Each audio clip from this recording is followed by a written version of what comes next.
sejahtera di dalam kasih Tuhan kita Yesus Kristus. Hari ini kembali saya akan menyampaikan kebenaran firman Tuhan. Saya ambil satu tema, yaitu doa dan misi. Saya akan bacakan di dalam 2 Tesalonika 3 ayat yang pertama. Demikian dikatakan.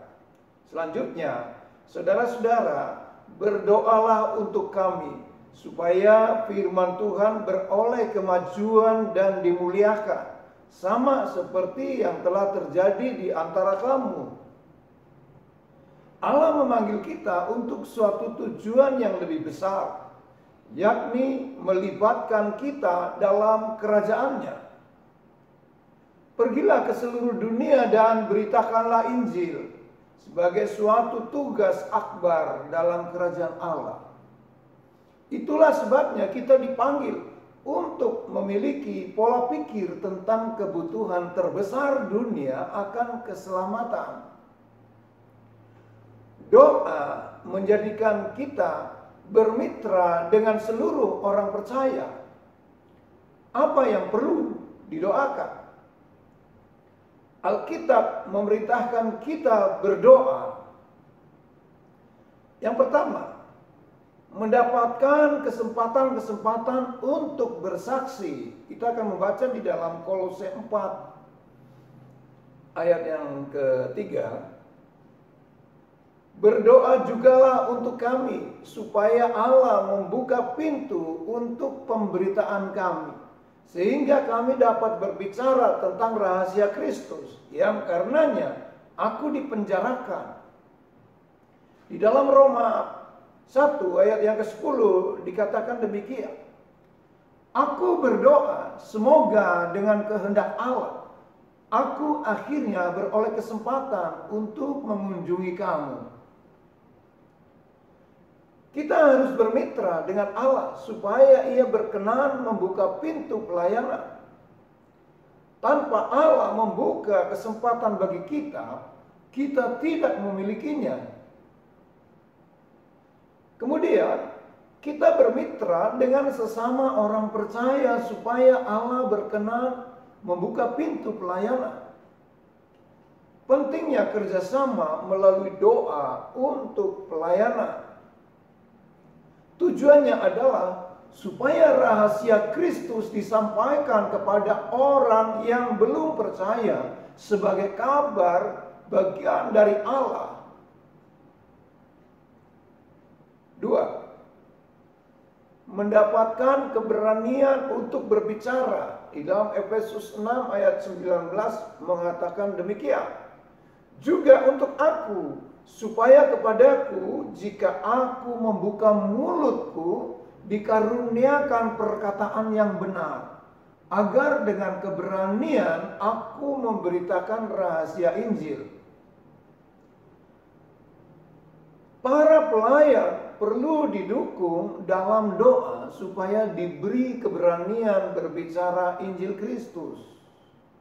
Tujuannya ialah supaya rahasia Injil disampaikan kepada sebanyak mungkin orang. Ketiga, untuk orang-orang yang percaya. Yohanes 17 ayat yang ke-20 mengatakan demikian. Dan bukan untuk mereka ini saja aku berdoa, tetapi juga untuk orang-orang yang percaya kepadaku oleh pemberitaan mereka. Saudara-saudara, Yesus Kristus menunjukkan teladan dalam mendoakan para pekerjanya. Yesus Kristus mendoakan supaya pelayanan mereka berhasil dan berbuah.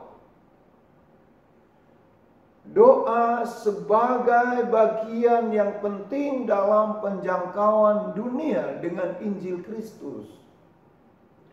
Saudara-saudara, Billy Graham pernah mengakui bahwa pelayanan sangat ditentukan oleh doa yang dinaikkan oleh para pendoa yang khususnya mendoakan ia dalam pelayanannya. Yang keempat, untuk penyebaran Injil yang cepat. Di dalam 2 Tesalonika 3 ayat yang pertama tadi, bagaimana Paulus memohon dukungan doa bagi pelayanannya. Peranan doa orang lain turut menunjukkan pelayanan Injil. Saudara-saudara, firman Tuhan harus disampaikan.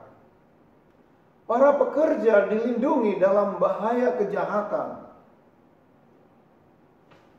Tuhan Yesus mengatakan, mintalah maka kamu akan menerima, di dalam Yohanes 16 ayat yang ke-24.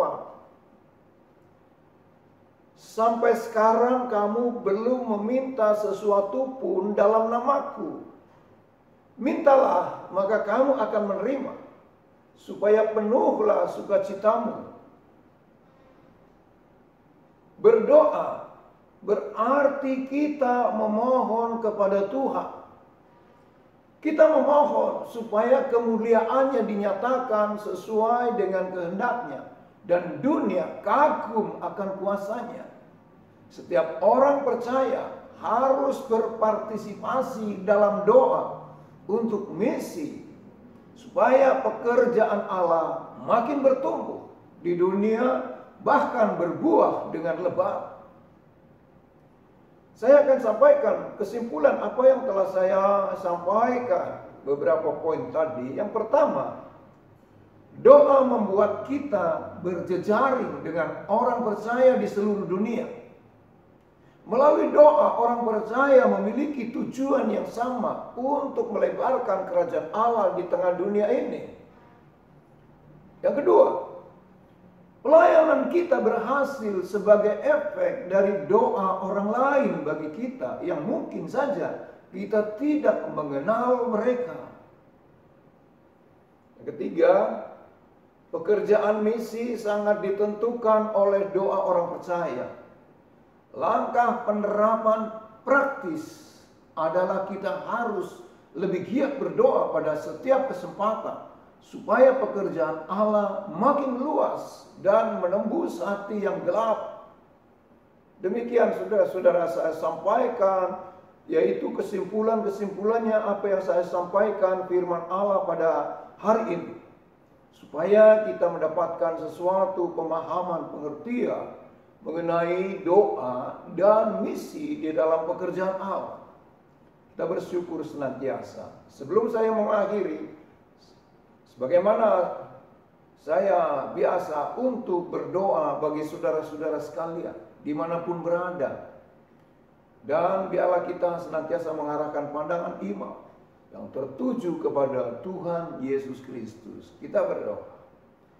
Bapa di dalam surga, di dalam nama Tuhan Yesus Kristus, saat hari ini kami bersyukur oleh karena kemurahan dan anugerah Tuhan bagi kami, untuk tetap setia memberitakan Injil, untuk tetap melakukan pekerjaan Allah bagi jiwa-jiwa untuk menjadi percaya di dalam nama Tuhan Yesus Kristus sebagai Tuhan dan Juru Selamat dalam kehidupannya. Pada hari ini kami berdoa bagi seluruh pemirsa acara ini Tuhan, dimanapun mereka berada, Engkau pun memelihara mereka semua, agar dalam seluruh kehidupannya juga berdoa bagi kami, pelayan-pelayan, pemberita-pemberita firman Allah, agar kami pun mendapatkan kekuatan, agar kami pun dapat berbicara dengan benar untuk memberitakan firman-Nya. Demikian kami juga berdoa bagi saudara-saudara kami pemirsa apabila dalam kondisi sakit saat ini. Kami berdoa oleh bilur-bilur Yesus Kristus sembuh di dalam nama Tuhan Yesus Kristus. Jamahan daripada Tuhan memulihkan keadaannya. Dan masalah-masalah yang terjadi yang belum terselesaikan, Tuhan membuka jalan keluar. Di dalam nama Tuhan Yesus Kristus memberikan kekuatan untuk dapat menanggungnya. Terima kasih Bapa di dalam surga. Biarlah kami pada hari-hari ini senantiasa memohonkan kepada Engkau bagi hamba-hamba Tuhan dimanapun berada sebagai pemberita-pemberita firman Allah. Tuhan menyertai dengan segala perlindungan Tuhan. Di dalam berkat nama Tuhan Yesus Kristus kami berdoa dengan ucapan syukur. Haleluya. Amin.